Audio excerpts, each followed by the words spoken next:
Judas, découvert en Égypte en 1945, est venu jeter une lumière nouvelle sur cet apôtre et sur ses relations avec Jésus.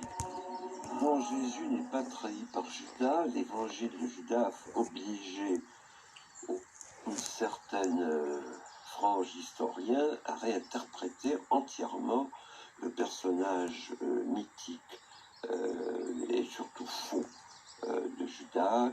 Tout indique que c'était l'un des disciples préférés. Dans cet évangile rejeté par l'Église, on découvre une version pour le moins inédite des événements. Ce texte affirme que c'est à la demande de Jésus que Judas le trahit. Cet acte serait la condition du sacrifice ultime de Jésus pour la rédemption des hommes. Certains préfèrent une interprétation plus psychologique, à mi-chemin de l'orthodoxie et de la version donnée par l'évangile de Judas.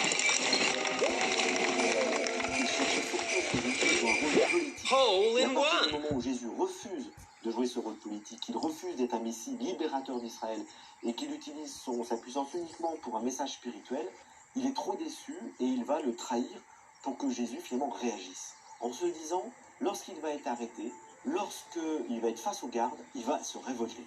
Et là, il ne va pas accepter d'aller mourir et il va utiliser sa puissance contre les gardes et donc c'est une manière de faire réagir Jésus. Mais Jésus ne réagira pas, ne se révoltera pas. Il est arrêté en pleine nuit au mont des Oliviers par les gardes du grand prêtre